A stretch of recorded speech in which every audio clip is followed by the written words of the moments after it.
Hello guys, সবাই কেমন আছো? আজকে আমি তোমাদের সাথে শেয়ার করব রান্নার নতুন একটি রেসিপি। এই যে আমি বাজার থেকে কিনে নিয়ে আসলাম শুটকি মাছ। এই শুটকি মাছগুলো দিয়ে আমি একটি মজার রেসিপি তৈরি করব। সাথে নিয়ে নিলাম পেঁয়াজ, রসুন, কাঁচামরিচ। সবগুলোকে একটি প্লেটের মাঝে সাজিয়ে নিলাম যেন রান্নার জন্য সুবিধা হয়। এখন আমি পেঁয়াজগুলোকে সুন্দরভাবে কেটে নিয়েছি, কাঁচামরিচগুলো সাথে শুটকি মাছগুলো সুন্দরভাবে কেটে নিয়েছি একদম পরিষ্কার করে। এখন এই যে তেলের মধ্যে পেঁয়াজ আর রসুনগুলো দিয়ে দিলাম হালকা লাল হতে। এখন আমি এটার মধ্যে দিয়ে দিব লবণ, মরিচ, হলুদ, ধনিয়া, জিরা। সবগুলো এই যে জিরা, সবগুলো একসাথে দিয়ে এখন আমি ভালোভাবে নেড়ে নিচ্ছি যেন মশলাটা সিদ্ধ হয়। এই যে দেখো তেলের সাথে মশলাটা একবারে মিশে গিয়েছে। এখন আমি এটার মধ্যে শুটকি মাছ দিয়ে দিব।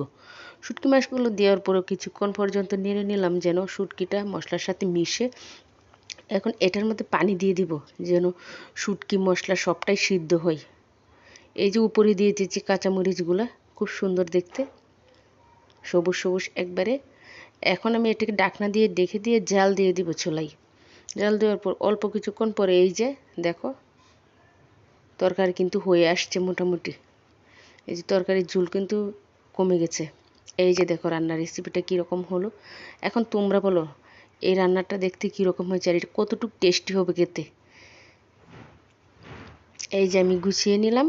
এখন তোমরা বলো রান্নাটা কতটা সুন্দর হয়েছে, খেতে কতটা টেস্টি হবে। একদম সুন্দর একটা রেসিপি, নতুন ইউনিক। সবাই জানাবে ভিডিওটা দেখে যে রান্নাটা আমার কীরকম হলো।